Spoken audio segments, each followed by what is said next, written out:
The Knicks started off the playoffs with a bang, stealing a win on the road against the Cavs, while also stealing the hearts of New York Knicks fans. Donovan Mitchell put on an absolute show against his hometown team. He had 38 points and he had 8 assists, but the Knicks were able to weather the storm, largely thanks to the play of their top players. But this win was a total team effort, so in this video, let's break down how the Knicks managed to steal Game 1 on the road against the Cavs. The Knicks had a lot of good individual performances, but this game was largely won on a defensive end. The Knicks held the Cavaliers to just 42% shooting from the field and just 27% from 3. In my preview of this series, I said one of the keys for the Knicks was to take advantage of the lack of outside shooting outside of Cleveland's starting backcourt, and that's exactly what they did in Game 1. Because in this game, we saw the Knicks pack the paint and take away driving lanes from Cleveland and force them to kick the ball out to the outside, and Cleveland consistently could not punish the Knicks by hitting three-pointers.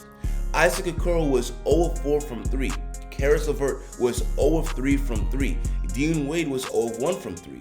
And if Cleveland consistently struggles to hit outside shots, then this is going to be a short series because that's only going to make it a lot easier for the Knicks to defend the Cavaliers' top players.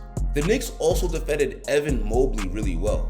Evan Mobley is a player that Cleveland really needs to step up, and throughout the regular season, he looks like an emerging star. But in this game, he was dreadful. Just 8 points on 4 of 13 shooting, and a lot of that credit has to go to Mitchell Robinson. Defensively, Mitchell Robinson just shut down the paint, and we saw consistently throughout this game that Evan Mobley tried to score on Mitch in the paint, and Mitch didn't record any blocks, but he just went straight up and used the rule of verticality, and Evan Mobley struggled to score at the rim against Mitch. So the defense on Evan Mobley was a huge reason the Knicks were able to get this win. The Knicks also out-hustled Cleveland in this game, particularly on the boards. A key stat is that the Knicks out-rebounded Cleveland 51-38, and they managed to get 17 offensive rebounds. Now on paper, Cleveland looks like the bigger team. They start 2 7-footers between Jared Allen and Evan Mobley, but in spite of that size, they looked physically outmatched against the Knicks bigs. Of course, Julius Randle and Mitchell Robinson get a lot of credit, but we also have to give a lot of credit to the Hart Foundation. I'm talking Isaiah Hartenstein and Josh Hart, because they also rebounded the hell out of the basketball, but it wasn't just on the boards. The Knicks also consistently out-hustled the Cavaliers for loose balls.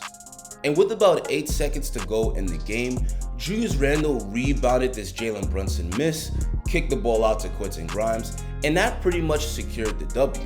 And in the playoffs, games aren't just decided by incredible shot making, but also decided by hustle plays and crunch time. And as we saw in this game, whether you're able to get those 50-50 balls can have a huge impact on winning and losing. And speaking of Julius Randle, let's give the brother credit because he was huge for the Knicks getting this W. If you were to just look at his box score, 19 points on 7 of 20 shooting, you wouldn't think he had that good of a game, but if you actually watch the game, you know that he was critical for the Knicks getting this win. For starters, he was questionable entering this game coming off a sprained ankle, but with the way he played, you would barely know that he was coming off injury. And 16 of his 19 points were scored in the first half, which was crucial because Jalen Brunson got himself in early foul trouble. So Julius Randle managed to carry the Knicks offense in the first half while Jalen Brunson had to sit. And while his shooting went cold in the second half, he was still able to find other ways to contribute to winning basketball, like rebounding and passing. While Julius Randle carried the Knicks offense in the first half, it was Jalen Brunson that carried the Knicks offense in the second half. Jalen Brunson finished the game with 27 points, and 21 of those 27 points were scored in the second half. The Cavaliers tried putting multiple defenders to slow down Jalen Brunson. They tried Caris LeVert, they tried Isaac Okoro, they tried Cedi Osman, and Jalen Brunson just took all those defenders to school. And not only did he dominate in this game, but he also consistently delivered for the Knicks in crunch time. And we also got to talk about Josh Hart because he was huge in this one. Not only did he do all the dirty work in terms of rebounding and recovering those loose balls, but he also gave the Knicks a nice spark on the offensive end. He had 17 points on 8 of 11 shooting, and the Knicks really needed his performance with RJ Barrett just not being able to hit the side of a barn in this one. And not only that, but he also came up really clutch. The Knicks had a big lead late in the game, but the Cavaliers stormed back, and for a second, it looked like the Knicks were going to choke this game away.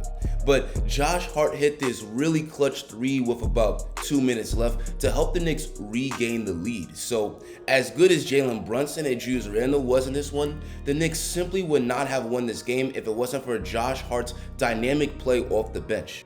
Overall, this was an outstanding win for the Knicks, and now they're sitting pretty because now the pressure is on Cleveland, and even if Cleveland ties the series, Game 3 and Game 4 are in New York, and the Cavaliers were not a good road team in the regular season. They were really good at home, but they only were 20-21 on the road. So the Knicks have the advantage going forward. But anyway, that's going to be the end of this breakdown. But now I want to hear from you guys. What did you think of this Game 1 victory by the Knicks?